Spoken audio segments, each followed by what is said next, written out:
Hello traders. हमने 2 महीने पहले कुछ स्टॉक्स दिए थे, 4 स्टॉक्स कि आप इसमें इन्वेस्ट कर सकते हैं और अच्छा रिटर्न पा सकते हैं 30 to 40%, जो कि बहुत बड़े रिटर्न है 2 महीने में।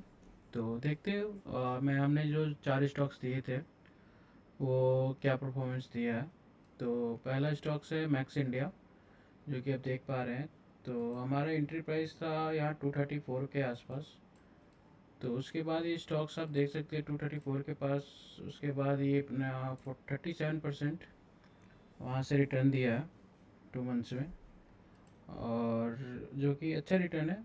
और ये स्टॉक्स और ऊपर भी जा सकता है, बस ये ट्रेड लाइन को ये सपोर्ट लेते हुए जा रहा है ऊपर। आप इसमें अगर इन्वेस्टेड हैं तो और इन्वेस्ट कर भी सकते हैं, या आप एक और डिप का इंतज़ार कर सकते हैं 255 का, या 250 के अप्रॉक्स अगर आता है स्टॉक्स तो फिर से इन्वेस्ट कर सकते हैं। 32%, 35% का आपको रिटर्न दिया है मैक्स इंडिया, जो कि टेक्निकल भी अच्छा था, फंडामेंटल भी अच्छा था। हमने यहाँ राउंड हमने यहाँ पे आपको इन्वेस्ट करने के लिए बोला था पैसे। तो फिर हम देखते हैं कि मैं हमारा दूसरा स्टॉक्स का परफॉर्मेंस क्या है।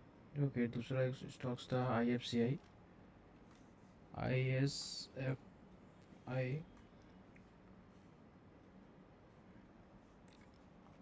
IFCI।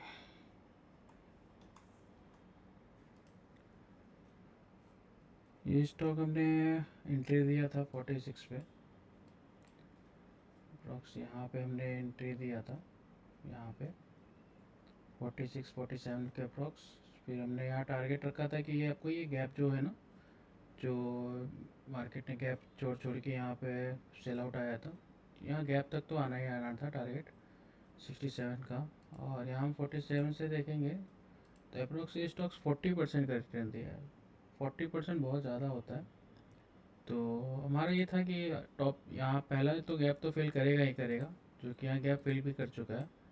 और ये स्टॉक्स अपने हाई के ऊपर, हाई के पास जाने को रेडी है। और ये स्टॉक्स एक देख सकते हैं, एक बड़ा ट्रेंड लाइन है। इस पर आप वीकली टाइम फ्रेम पे देख सकते हैं। यहाँ से एक ट्रेंड लाइन है जो कि हमेशा इस पर सपोर्ट लेके बाउंस कर रहा है। अगर ये स्टॉक्स आता है तो अगर इस ट्रेंड लाइन पे आया तो आप फिर से इन्वेस्ट कर सकते हैं। अगर नहीं तो एक छोटा ट्रेंड लाइन है जो कि इसके नीचे कभी क्लोजिंग नहीं दे पाया, तो ट्रेडर्स यहाँ इसमें आप अभी तो ना इन्वेस्ट करें।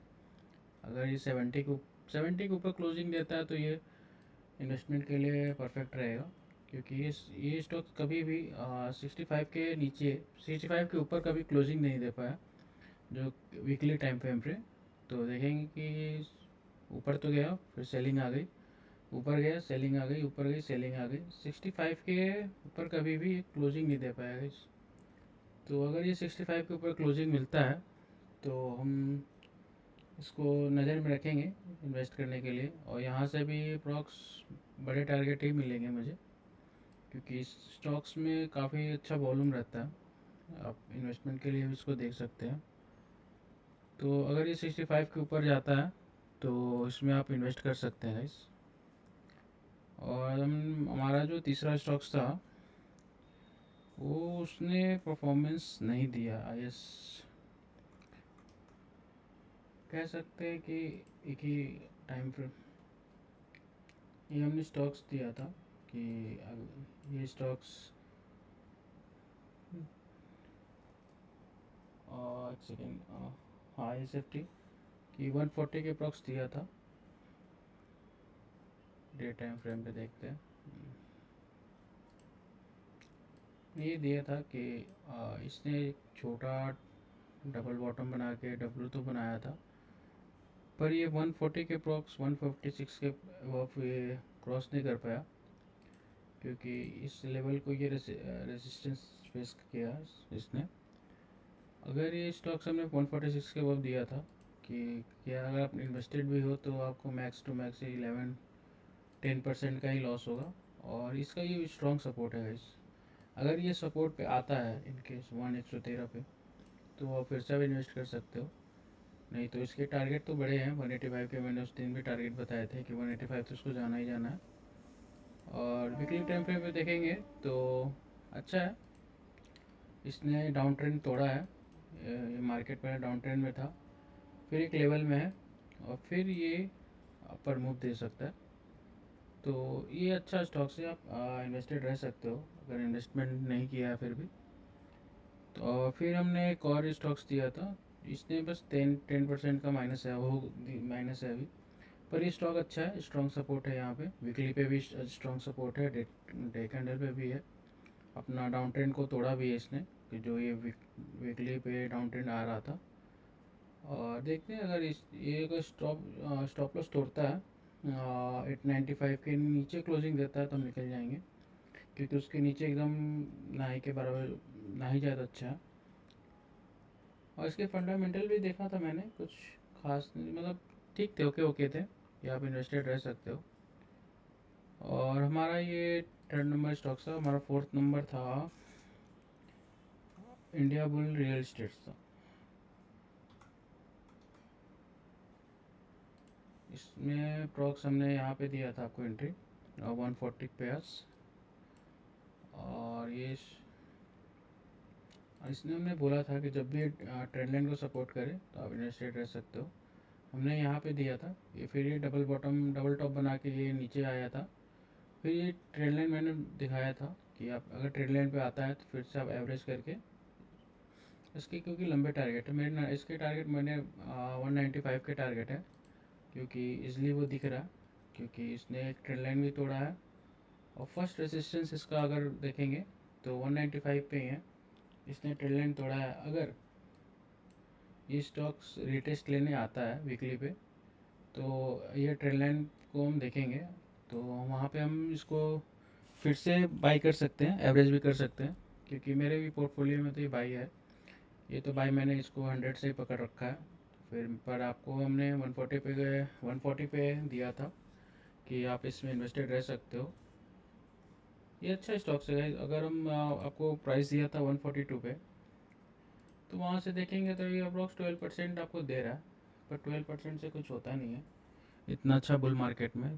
तो आप इसमें इन्वेस्टेड रह सकते हो गाइस, क्योंकि वीकली पे बहुत अच्छा टाइम फ्रेम है। एक आपको डबल बॉटम दिख सकता है, डब्लू का ब्रेकआउट भी दिख सकता है, ट्रेंड लाइन का भी, ट्रेंड लाइन के ऊपर भी जा रहा है। 196 200 का टारगेट है, उसके बाद तो ये स्टॉक्स फटा, 260 पे बस आना ही आना है, क्योंकि इंफ्रा स्टॉक्स तो काफ़ी बुलिश है। और इंफ्रा स्टॉक सारे हाई पे हैं, एक यही स्टॉक्स है जो अपने हाई तक नहीं जा पाया। तो इसीलिए स्टॉक्स को मैंने पकड़ा था कि इंफ्रा आप देखो कि जितने सारे इंडेक्स है, सॉरी जितने सारे स्टॉक्स हैं सब बुल रन में है, पर ये नहीं आ पा रहा। तो इसमें आप इन्वेस्टेड रह सकते हैं। कि टोटल हम देखेंगे कि 4 स्टॉक्स थे। मैक्स इंडिया में हमने 35% मिला, IFCI में भी हमें 40% मिला। इसमें इंडिया बुल रियल एस्टेट में कह सकते हैं 12% के अप्रॉक्स मिला है, अगर आपने एवरेज किया तो ज़्यादा मिला हो। और ISFT में हमें 10% का माइनस दिखा रहा है, पर ज़्यादा कुछ है नहीं, वो स्टॉक से रुका पड़ा है एक ही जगह पे। तो ये रहा हमारा 2 मंथ्स का परफॉर्मेंस। और नेक्स्ट वीक मैं आपके लिए एक और 4 स्टॉक्स लाऊंगा, जो कि आप स्टॉक्स को ले सकते हैं 1 से 2 मंथ्स के लिए। वही टारगेट रहेगा, 30% का टारगेट रहेगा स्टॉक्स में, जो कि बहुत ज़्यादा होते हैं। 2 मंथ में आपको 40% 30% रिटर्न वाले स्टॉक्स जल्दी नहीं मिलते हैं, और आप बने रह सकते हैं। तो ये ले सकते हैं आप। तो एक स्टॉक्स और है मेरे माइंड में, उसके रिजल्ट काफ़ी अच्छे रहते हैं, मैप माई इंडिया। इसने काफ़ी अच्छा ब्रेकआउट दिया है वीकली टाइम फ्रेम पे, आप देख सकते हैं। यहाँ से ब्रेकआउट दिया है, फिर वो नीचे आया है, प्रॉफिट बुकिंग आया, फिर यहाँ से निकल सकता है। अभी के लिए आपको एक स्टॉक से ही दे रहा हूँ, इसके फंडामेंटल काफ़ी अच्छे हैं, बहुत अच्छे कह सकते हो। और ये ट्रेंड लाइन है, पर इसका एक ही है, इसने ये गैप छोड़ रखा है गाइस। ये इसने जो गैप दे रखा है ना, तो अगर ये सेलिंग में आता है इन केस, तो ये ट्रेंड लाइन से सपोर्ट मार के ही रहेंगे। यहाँ ट्रेंड लाइन पे आता है तो आप एवरेज कर सकते हैं या अभी भी इन्वेस्टेड रह सकते हैं। ये एक दिन 20% का सर्किट था, फिर ये 15-16% गया था, फिर सेलिंग आया था, प्रॉफिट बुकिंग कह सकते हैं।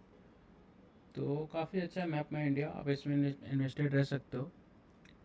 और मैं नेक्स्ट वीक आप वीडियो अपलोड करूँगा 4 स्टॉक्स और कि जो कि आपको अच्छा रिटर्न दे सके। एक स्टॉक्स और था पर मैंने आपको नहीं दिया था क्योंकि ये न्यूज़ में था, गोदरेज इंडस्ट्रीज़ का। ये ट्रेंड लाइन पे ये सपोर्ट आ रहा है, इसने ब्रेकआउट दिया था, क्लोजिंग में दिया था, पर अगले दिन ये सेल आउट आ गया। काफ़ी बड़ा सेल आउट था कि हम यहाँ पे बाई में बन जा चुके थे कि चलो अच्छा ब्रेकआउट दिया है। टारगेट ज़्यादा बड़े नहीं थे लेकिन थे टारगेट। फिर हमने यहाँ पे इस ट्रेंड लाइन को देखा, फिर हमने एवरेज किया हुआ है, देखते गाइस ये कहाँ तक जाता है। क्योंकि स्टॉक्स तो फंडामेंटल भी अच्छा है, टेक्निकल भी अच्छा, तो देखते हैं कहाँ जाता है। आप इसको आप नज़र में रख सकते हैं। Thank you guys.